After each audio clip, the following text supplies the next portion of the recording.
ನಮಸ್ಕಾರ ಎಲ್ರಿಗೂ. ಬನ್ನಿ, ಇದೇ ಜುಲೈ 29ನೇ ತಾರೀಕು ಅಂದರೆ ಬುಧವಾರ 4 ಗಂಟೆಗೆ ಎಂದಿನಂತೆ ಪವಿತ್ರವಾಗಿರ್ತಕ್ಕಂಥ ಹುಣ್ಣಿಮೆ, ಅದರಲ್ಲಿ ಕೂಡ ಗುರುಪೂರ್ಣಿಮೆ ಈ ಸಲ.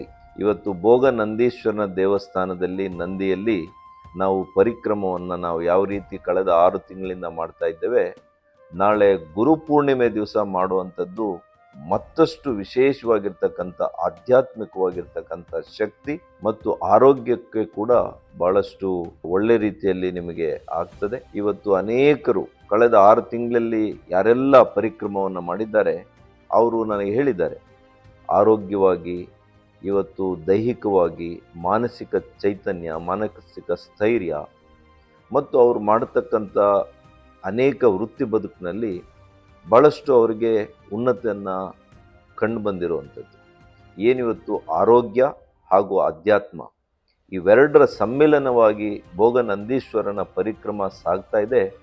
ಅದಕ್ಕೆ ತಾವೆಲ್ಲ ಕೂಡ ಅತಿ ಹೆಚ್ಚು ಜನರು ಬಂದು, ಸಾವಿರಾರು ಸಂಖ್ಯೆಯಲ್ಲಿ ಬಂದು ಇದನ್ನು ಯಶಸ್ವಿಗೊಳಿಸಬೇಕು ಮತ್ತು ಭೋಗ ನಂದೀಶ್ವರನ ಕೃಪೆಗೆ, ಅನುಗ್ರಹಕ್ಕೆ ತಾವೆಲ್ಲ ಕೂಡ ಪಾತ್ರರಾಗಬೇಕು ಅಂತೇಳಿ ನಾನು ಮನವಿಯನ್ನು ಮಾಡ್ತೇನೆ. ನಮಸ್ಕಾರ.